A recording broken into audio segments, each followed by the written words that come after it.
नमस्कार। आपके अपने YouTube channel Manan academy of mathematics पर आपका स्वागत है। कॉम्प्लेक्स का हाफ पार्ट हम कर चुके थे, हाफ पार्ट अभी हम करने जा रहे हैं। तो फलन अपने पास सबसे पहले आता है फलन हार्मोनिक फंक्शन। हार्मोनिक फंक्शन या जिसको हम बोलते हैं परसमवादी फलन।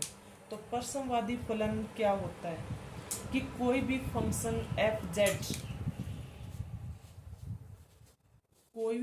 एफ जेड अपने प्रांत डी में, एफ जेड फंक्शन है उसको हार्मोनिक फंक्शन कब कहेंगे हम, जब एफ जेड अपने प्रांत डी में कॉन्टिन्यूस हो,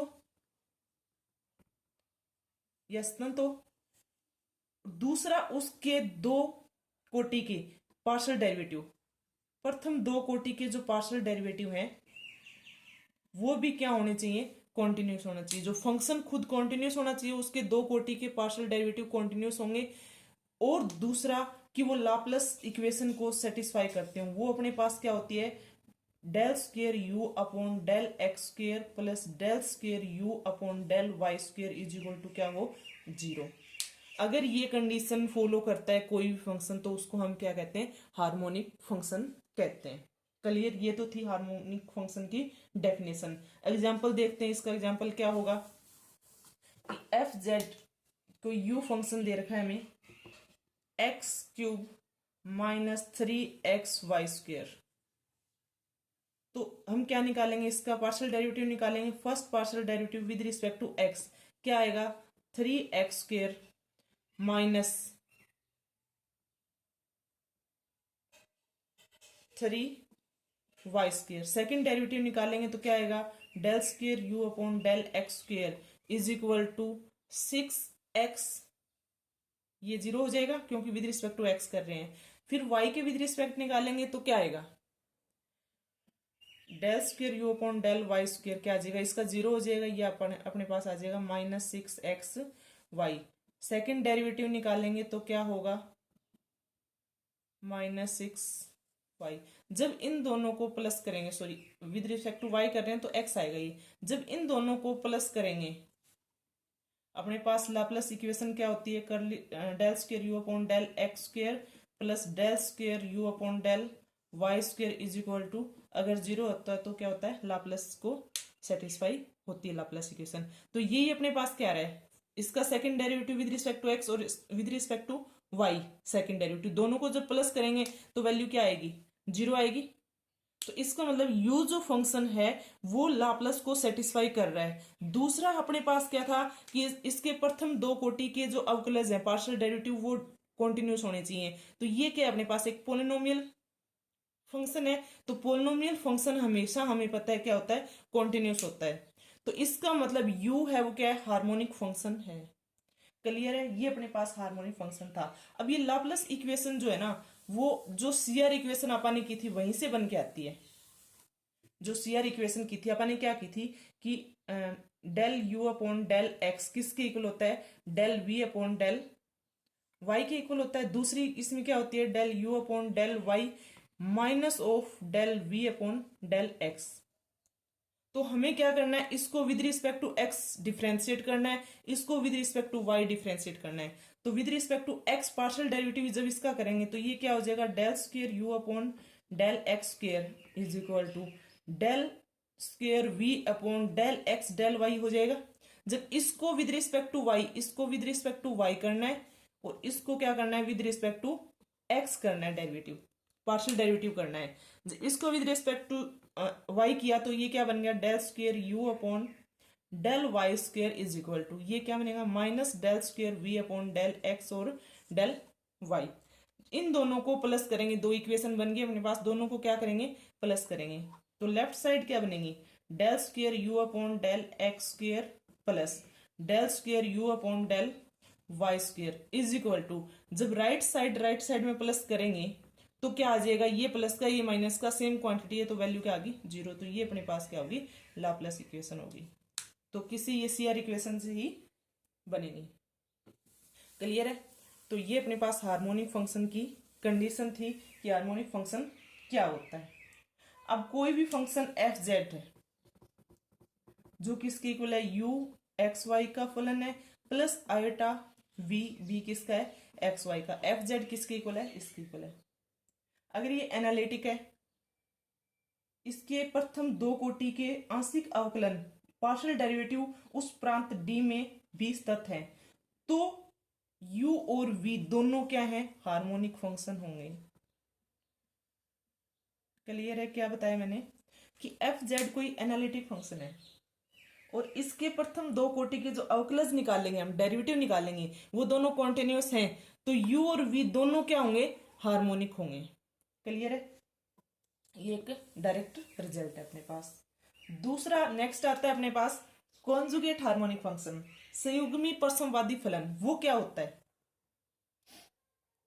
कि u अपने पास कोई भी हार्मोनिक फंक्शन है तो v इसका क्या होगा, संयुग्मी हार्मोनिक होगा। कब होगा वो देखते हैं कि एफ जेड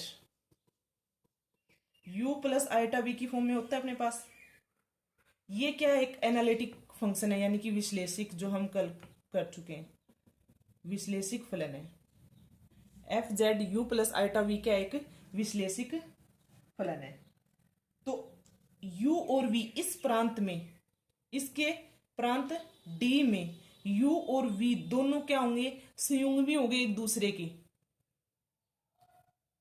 दोनों के दोनों क्या होंगे, संयुग्मी। कब होंगे, जब ये क्या है, परसमवादी फलन है।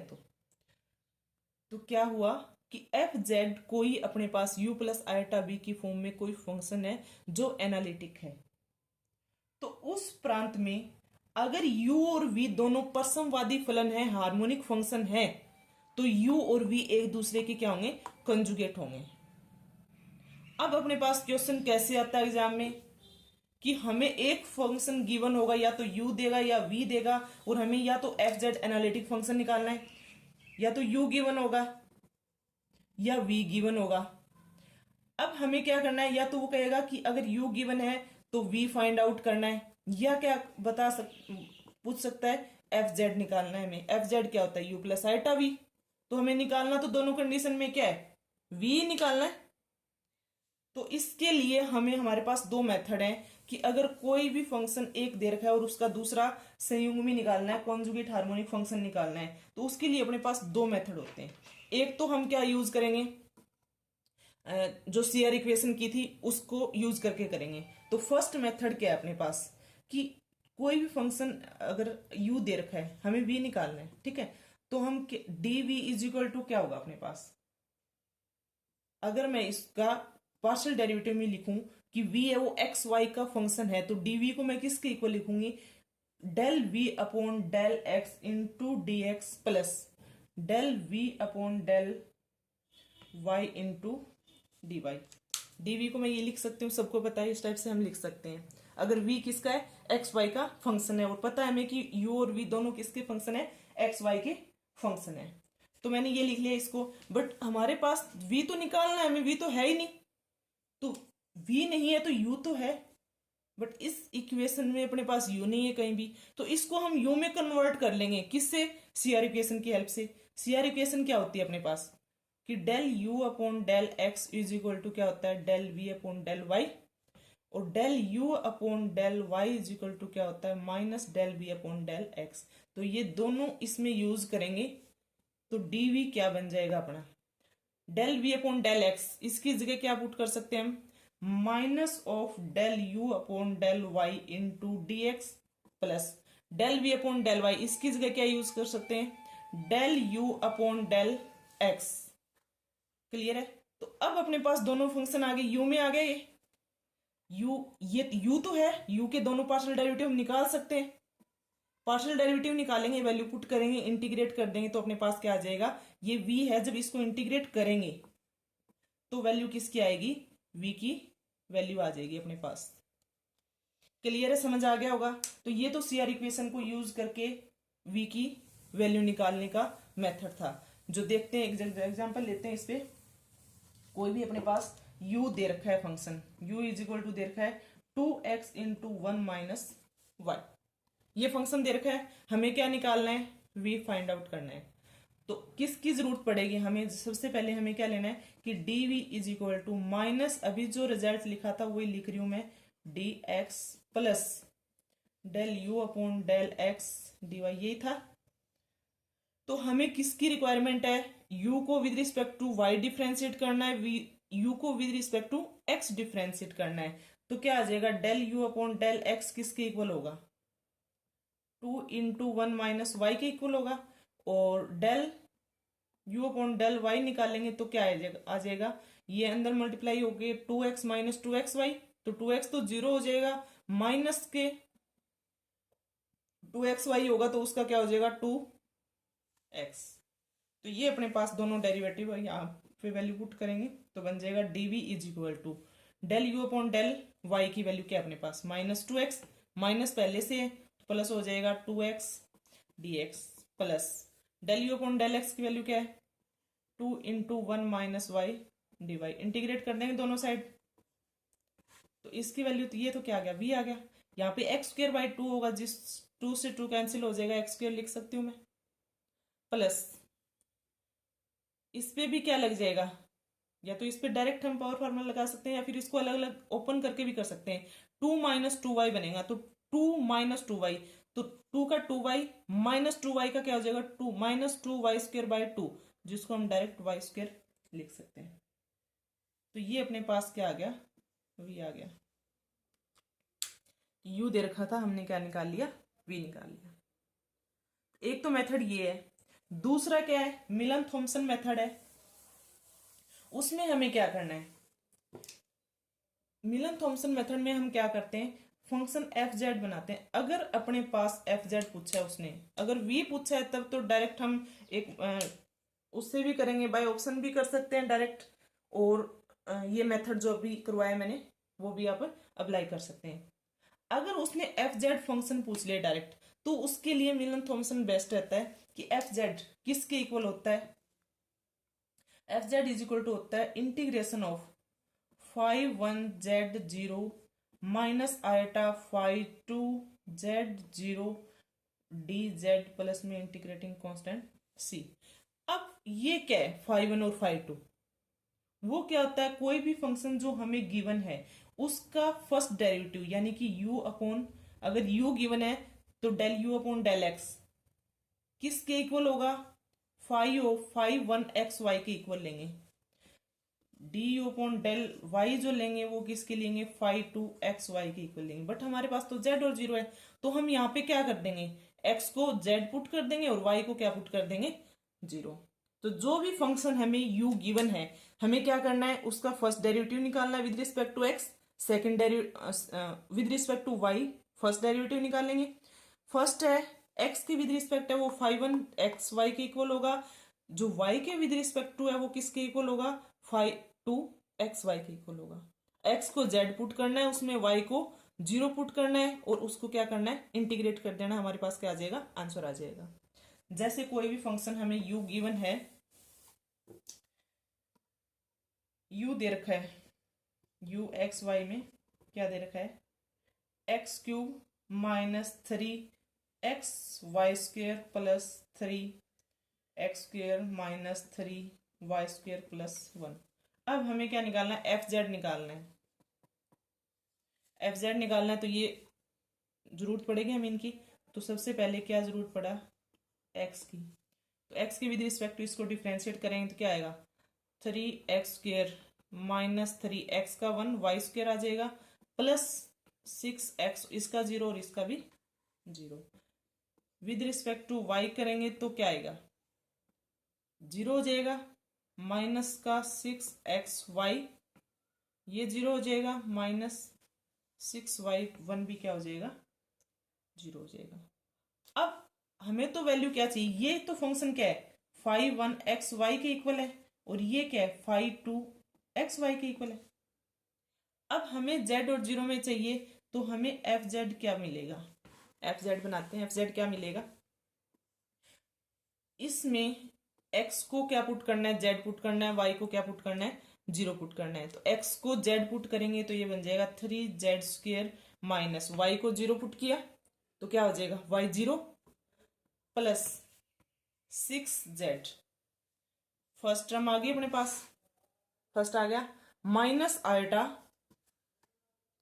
किसके इक्वल है, 5 2 z0। 5 2 फंक्शन कौन सा है, ये वाला है। इसमें x को क्या पुट करेंगे, z, और y को क्या पुट करेंगे, 0। तो x z y 0 0, सारा फंक्शन क्या बन गया, 0 बन गया। किसके विद रिस्पेक्ट इंटीग्रेट करना है इसको, z के। इंटीग्रेट कर देंगे तो ये किसके इक्वल आ जाएगा, ये होता है एफ डैश जेड के इक्वल। तो इंटीग्रेट करेंगे तो एफ जेड आ जाएगा, किसके इक्वल आएगा अपने पास, सॉरी इंटीग्रेशन एफ जेड के इक्वल होगा, ये एफ जेड आ जाएगा। इंटीग्रेशन का साइन हम पहले ही लगा चुके हैं, तो ये एफ जेड के इक्वल होगा। अगर इंटीग्रेशन का साइन नहीं है तो एफ डैश जेड के इक्वल लिखेंगे, फिर दोनों तरफ इंटीग्रेट करेंगे तो ये एफ जेड बन जाएगा। तो इसको तो इंटीग्रेट पहले कर चुके हैं, ये हो जाएगा 3z² यानी कि z³/3। तो कितना हो जाएगा, z³ प्लस 6z²/2। तो इसको मैं लिख सकती हूँ 3z² प्लस c, ये अपने पास क्या आ गया, एफ जेड आ गया। क्लियर है। तो ये अगर एफ जेड पूछा है, जेड की फॉर्म में पूछ रखा है, यू दे रखा है, वी नहीं गिवन है, और जेड की फॉर्म में एफ जेड पूछा है, तो यहां से डायरेक्ट हम निकाल सकते हैं, जल्दी हो जाता है, इतना टाइम नहीं लगता इसमें। ये तो मैंने समझाया तो थोड़ा सा टाइम लग गया। बाकी क्वेश्चन अपने पास अगर उसमें आते हैं, एमसीक्यू में आते हैं, तो डायरेक्ट ऑप्शन से ही कर लेते हैं हम, ये कोई सा भी मेथड अप्लाई करने की हमें जरूरत नहीं पड़ती। तो ये था मिलन थॉमसन मेथड, और एक मेथड हम पहले कर चुके हैं, दोनों मेथड हो गए। किसके थे फॉर्म, दोनों मेथड हार्मोनिक कॉन्जुगेट, संयुग्मी परसमवादी फलन निकालने के दोनों मेथड थे। अब कुछ एक रिजल्ट है अपने पास कि f z u plus iota b, और ये किसके, जेड किसके इक्वल है, एक्स प्लस आटा वाई का। तो ये एक विश्लेषिक फलन है। हमने क्या ले लिया, साई एक्स वाई का कोई फलन है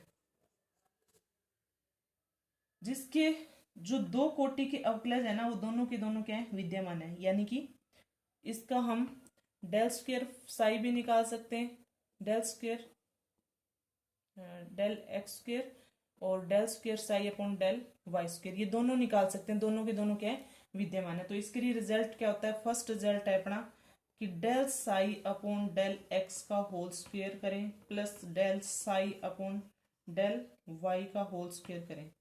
तो ये किसके इक्वल होगा, del psi upon del u का whole square plus del psi upon del v का whole square into f dash z, और उस पूरे का मॉडुलस और फिर उसका स्क्वायर।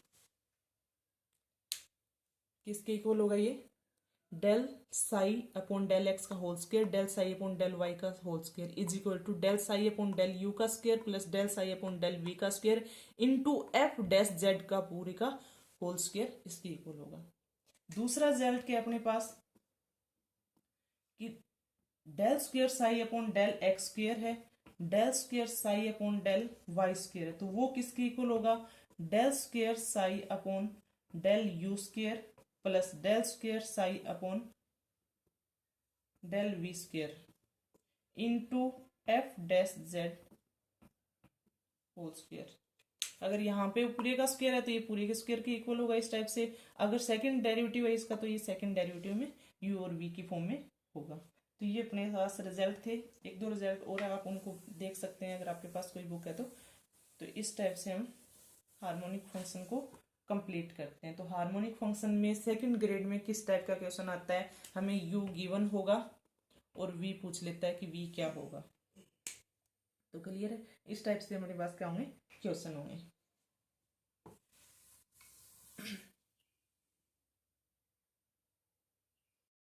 जैसे मैं आपको इसमें एक क्वेश्चन दिखाती हूँ बुक से कि अपने पास क्वेश्चन क्या है, क्वेश्चन दिख रहा होगा आपको, क्या है, the harmonic conjugate of u x y is equal to x square minus y square plus x y is.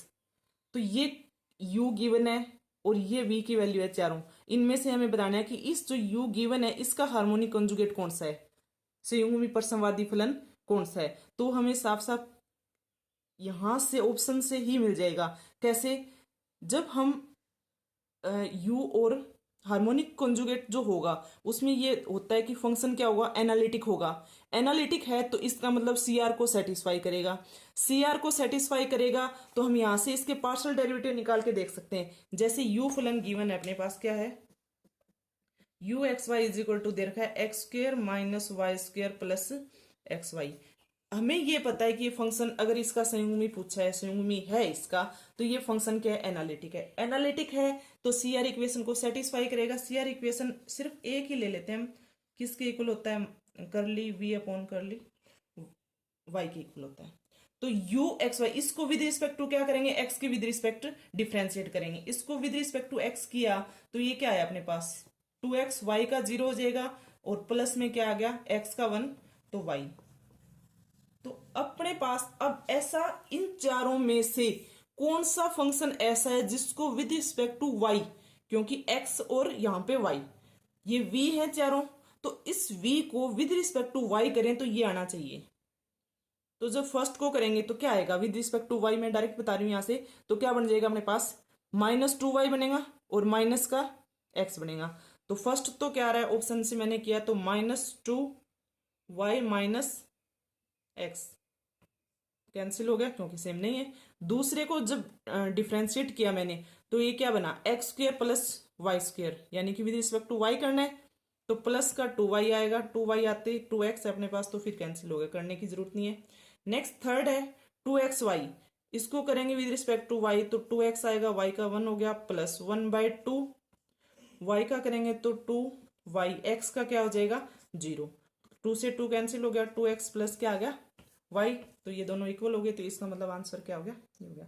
तो इस टाइप से कहने का मतलब है कि इसमें ये इसी टाइप के क्वेश्चन आते हैं, यू दे रखा होगा v हमसे पूछेगा तो हम इस टाइप से इसको सॉल्व कर सकते हैं, बाय ऑप्शन कर सकते हैं। कोई भी मेथड याद रखने की जरूरत नहीं है हमें, हमें सी आर इक्वेशन पता होनी चाहिए। तो ये अपना हार्मोनिक फंक्शन था।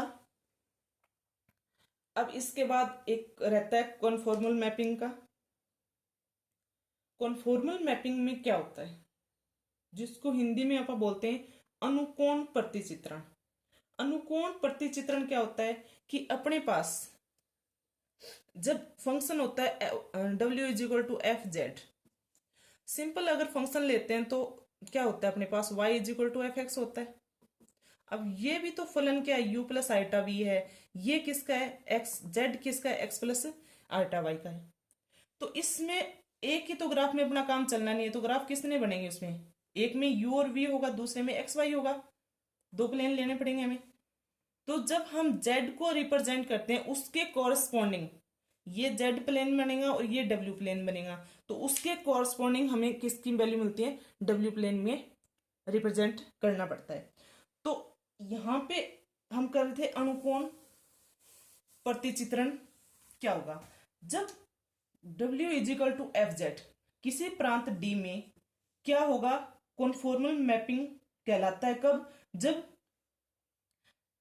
डी प्रांत के प्रत्येक बिंदु से गुजरने वाले अवकलनीय चापों के मध्य जो कोण है उनका परिणाम, जैसे ये हमने जेड प्लेन पे बनाया, कोई भी अपने पास इस टाइप से कोई बन रहा है जिसमें अल्फा एंगल है, यहाँ पे डब्ल्यू प्लेन में भी इस टाइप से बन रहा है, उल्टा बना दूं जैसे मैं, ये बन रहा है, इसकी जो डायरेक्शन है ना वो ये है, डायरेक्शन ये है इसकी, ये डायरेक्शन है इसकी। तो अब अपने पास क्या होता है कि इसके कोरस्पॉन्डिंग जो भी अपने पास डब्ल्यू प्लेन में इसका कर्व बनेगा उसमें क्या होगा, ना तो इस एंगल का माप चेंज होना चाहिए, परिमाण चेंज होना चाहिए, ना इसकी डायरेक्शन चेंज होनी चाहिए। डायरेक्शन भी यही रहे, जब इसको हम घुमाएं वापस तो डायरेक्शन क्या रहनी चाहिए, यही डायरेक्शन रहनी चाहिए। और इतना ही, जैसे अगर ये एंगल थीटा है तो थीटा ये एंगल रहना चाहिए, या ये अल्फा है तो अल्फा ही ये होना चाहिए। तो कॉन्फॉर्मल मैपिंग का मतलब क्या होता है कि अगर जेड प्लेन और डब्ल्यू प्लेन में हम जब कर्व बनाएंगे तो वहां पे उस फंक्शन में ना तो उसका परिमाण चेंज होता है ना ही उसकी दिशा चेंज होती है, तो वो क्या होता है, कॉन्फॉर्मल मैपिंग होती है। क्लियर है। अगर इसी रूपांतरण के अंतर्गत अपने पास कोण का केवल परिमाण ही चेंज होता है, दिशा नहीं चेंज होती, तो उसको तुल्य कोणीय रूपांतर बोलते हैं। अगर सिर्फ क्या हुआ, परिमाण चेंज हो गया, दिशा चेंज नहीं हुई, कि अल्फा एंगल था तो वो अपने पास थीटा में चेंज हो गया, कि कुछ जैसे 45 डिग्री है 60 में चेंज हो गया, तो अगर एंगल चेंज हो जाता है, जैसे इस टाइप से अपने पास कोई भी बना रखा है अपने, ये मैपिंग बनी है यहाँ पे, और इसमें क्या होगी, वो चेंज होगी मैपिंग, इस टाइप से बन गई मैपिंग। तो हमें क्या देखना है कि ये जो एंगल था अपने पास, इसमें एक्स एक्स के साथ 90 था और इसमें एक्स एक्सिस के साथ कौन सा एंगल बन रहा है, तो क्या होगा वहां पे, तुल्य कोण, तुल्य कोणीय रूपांतरण बोलते हैं उसको। अब क्वेश्चन इसमें किस टाइप से पूछा जाता है, इसमें क्वेश्चन डायरेक्ट आता है अपने पास बाइलिनियर ट्रांसफॉर्मेशन पर। बाइलिनियर में आ जाता है, उसमें पीछे जो क्वेश्चन आए थे शायद एमपी टेट में ऐसा ही कुछ आया था कि बाइलिनियर की डेफिनेशन दे रखी थी, उसमें कंडीशन पूछ रखी थी कि इसकी सारणी की कंडीशन क्या होती है। तो कैसे, जैसे देखते हैं, सबसे पहले क्या आते हैं इसमें, लीनियर ट्रांसफॉर्मेशन देखते हैं। लीनियर ट्रांसफॉर्मेशन, लीनियर ट्रांसफॉर्मेशन क्या होती है कि W is equal to alpha z plus beta, क्या एक लीनियर ट्रांसफॉर्मेशन है। अगर इस टाइप की फॉर्म है तो उसको हम क्या कहेंगे, लीनियर ट्रांसफॉर्मेशन कहते हैं। W is equal to alpha z plus beta की फॉर्म है। बाइलीनियर में क्या होगा, बाइलीनियर में हो जाएगा W is equal to a z plus b upon c z plus d की फॉर्म है। तो ये क्या हो जाएगी, बाइलीनियर। अब ये P अपॉन क्यू की फॉर्म बन गई है, तो हमारे साथ इसमें कंडीशन आ जाती है कि A D minus B c है वो नॉट इक्वल टू 0 होना चाहिए। क्या कंडीशन होगी, a D minus B C not equal to 0। तो क्वेश्चन क्या था, क्वेश्चन यही था कि अपने पास एक बाइलिनियर ट्रांसफॉर्मेशन है, W is equal to a z plus b c z plus d, bilinear transformation है। तो क्या होगा, चार ऑप्शन दे रखे थे कि A D minus B C is equal to 0, A D minus B C not equal to 0, A B minus B D not equal to 0, A B minus B D equal to 0। ये चार option थे। तो simple, अगर हमें ये definition पता है इसकी, तो हम डायरेक्ट कर सकते हैं उसको आराम से कि A D minus B c है वो नॉट इक्वल टू 0 होना चाहिए। A D minus B c क्या है, a D minus B C is bilinear transformation की क्या है, सारणिक है, ए बी सी डी। तो ये क्या है, इसकी सारणिक। क्लियर है। तो अगर इसमें नॉट इक्वल टू 0 होना चाहिए, तो वैल्यू कुछ भी हो सकती है, 1 भी हो सकता है, 2 भी हो सकता है, यानी कि कोई भी कांस्टेंट k हो सकता है हमारे पास। अगर ये जो a D minus B c की वैल्यू इक्वल टू 1 आ जाए, तो ये जो ट्रांसफॉर्मेशन है ना, जो लीनियर ट्रांसफॉर्मेशन है, इसको हम क्या बोलते हैं, नॉर्मलाइजेशन ट्रांसफॉर्मेशन बोलते हैं, या परसामान्यीकृत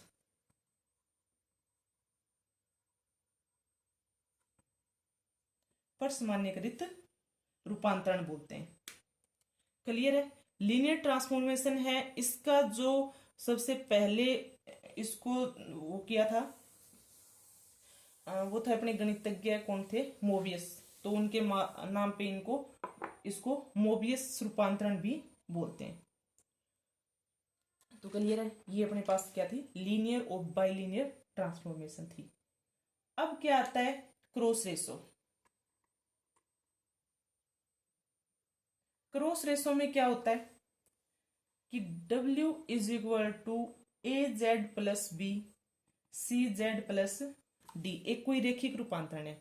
तो जैसे जैसे हम Z की वैल्यू पुट करते जाएंगे, कोरस्पॉन्डिंग हमें W की वैल्यू मिलती जाएंगी। क्लियर है। तो ये अपने पास क्या होता है, क्रॉस रेशो होता है। इसको अगर मैं डिफाइन करूं, मैंने तीन वैल्यू ले ली, Z1 Z2 और Z3, तीन वैल्यू ले ली। इनके प्रतिबिंब क्या होंगे, इनकी इमेज क्या होंगी, W1 W2 और W3 होगी। जब मैंने Z1 पुट किया तो मुझे क्या मिला, W1। Z2 पुट किया तो क्या मिला, W2। Z3 पुट किया तो क्या मिलेगा, W3। जब इन तीनों को सॉल्व करते हैं तो एक अपने पास रेशो बनता है, वो क्या होता है, W minus W1, W1 minus W2 into W2 minus W3 into W3 minus W। ये किसके इक्वल होता है, ये Z minus Z1 into Z2 minus Z3 upon Z1 minus Z2 और Z3 माइनस Z के इक्वल होता है। तो ये इसको हम क्या बोलते हैं, ये हमारे पास क्या है, क्रॉस रेशो है। हमें ये याद करने की जरूरत नहीं है, हमें क्या करना है, क्वेश्चन क्या आएगा और हमें करना क्या है वो देखते हैं। अपने पास क्वेश्चन होगा, जैसे कोई भी क्वेश्चन है, कोई भी binomial transformation which map the z is equal to, z की वैल्यू दे दी कि z किसके इक्वल है, z इन्फिनिटी, आयोटा और जीरो इनटू द पॉइंट। अगर z की हम ये वैल्यू रखते हैं तो w की वैल्यू हमें मिलती है जीरो, आयोटा और इन्फिनिटी। तो हमें ये पूछा जाता है कि वो फंक्शन क्या होगा। क्लियर है? z की वैल्यू गिवन है इन्फिनिटी, आयोटा, जीरो। w की वैल्यू इसके कॉरस्पॉन्डिंग क्या आती है, जीरो, आयोटा, इन्फिनिटी आती है। तो हमें वो बाइलिनियर ट्रांसफॉर्मेशन पूछी जाती है कि कौन सी होगी, वो ट्रांसफॉर्मेशन पूछी जाती है। तो नीचे चार ऑप्शन गिवन होंगे, जैसे यही क्वेश्चन है, इसके ऑप्शन मैंने ले लिए। फर्स्ट ऑप्शन है इसका w is equal to 1/z। Second option है इसका w is equal to z। Third option है w is equal to -1/z। और फोर्थ ऑप्शन है इसका w is equal to -z। ये चार ऑप्शन दे रखे हैं और ये कंडीशन है कि z की कॉरस्पॉन्डिंग ये वैल्यू रखते हैं हम, तो हमें क्या वैल्यू मिलती है, ये वैल्यू मिलती है w is equal to zero, iota और इन्फिनिटी। क्लियर है? तो जब हम वैल्यू पुट करके देखेंगे यहाँ पे, हमें कुछ भी ना तो कोई क्रॉस रेशो याद रखना, कुछ भी याद नहीं रखना, ऑप्शन से अपना क्वेश्चन डायरेक्ट सॉल्व हो जाएगा। अगर आपने कुछ भी नहीं पढ़ रखा और सिर्फ आप यहाँ पे वैल्यू पुट करके देखते हैं तो भी क्वेश्चन ठीक हो जाता है। अगर मैं इसमें z is equal to infinity रखूं तो मुझे w क्या चाहिए, जीरो चाहिए। मैंने जीरो इन्फिनिटी पुट किया तो 1/इन्फिनिटी जीरो आ रहा है, मतलब ये ऑप्शन ठीक है। z is equal to infinity put किया, इन्फिनिटी मिल रहा है यानी कि कट गया, ये भी कैंसिल हो गया, ये भी ठीक है। दो ऑप्शन मिल रहे हैं, दूसरी वैल्यू पुट करेंगे। आयोटा पुट किया तो इसमें 1/आयोटा स्टैंडर्ड फॉर्म में लेके आऊंगी, तो आयोटा से मल्टीप्लाई डिवाइड किया, आयोटा आया -1, यानी कि वैल्यू क्या आई, माइनस आयोटा आ गई। बट हमें क्या चाहिए, आयोटा चाहिए, तो इसका मतलब ये तो कैंसिल हो गया। ऑप्शन क्या रहेगा, एक रह गया, आपका आंसर आ गया। जब जीरो पुट कर रहे हैं तो 1/0 क्या बन रहा है, इन्फिनिटी बन रहा है। तो क्लियर, इस टाइप से क्वेश्चन आते हैं अपने पास और ये हमें सॉल्व करने हैं। एमपी टेट में ये 2-3 क्वेश्चन पूछे गए थे इस टाइप से। बाइलिनियर का था, एक डायरेक्ट डेफिनेशन से पूछ रखा था और दूसरा ही क्रॉस रेशो का था। नेक्स्ट आता है इसमें निश्चर बिंदु, इनवेरिएंट पॉइंट। निश्चर बिंदु क्या होता है, निश्चर बिंदु क्या होता है कि कोई भी मैपिंग अपने पास या बाइलिनियर ट्रांसफॉर्मेशन है AZ plus b CZ plus d, जिसमें हमें पता है कि AD minus BC not equal to zero होता है। क्लियर है? ये नॉट इक्वल टू क्या होता है, जीरो होता है। अब हमें क्या निकालना है, निश्चर बिंदु निकालना है, इनवेरिएंट पॉइंट निकालना है। तो हम क्या करेंगे, जो भी अपने पास बाइनरी ट्रांसफॉर्मेशन गिवन होगी उसमें हम क्या कर देंगे, w is equal to z put कर देंगे।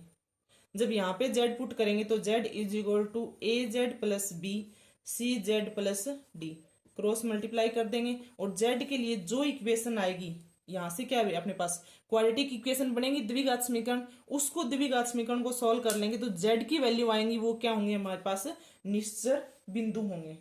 जैसे एक एग्जांपल लेते हैं हम, एग्जांपल है अपने पास w is equal to z -1 z plus 1।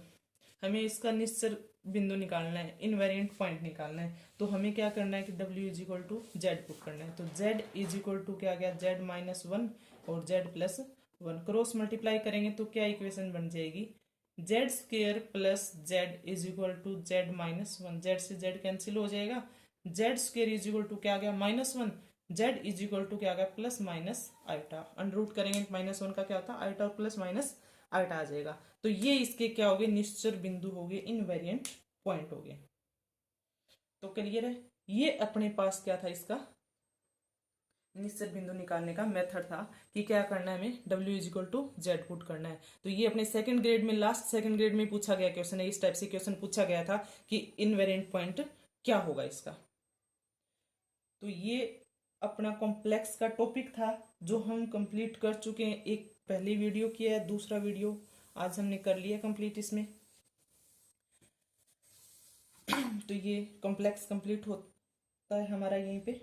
अगर वीडियो आपको अच्छा लगा है तो वीडियो को शेयर करें, लाइक करें, चैनल को सब्सक्राइब करें। धन्यवाद।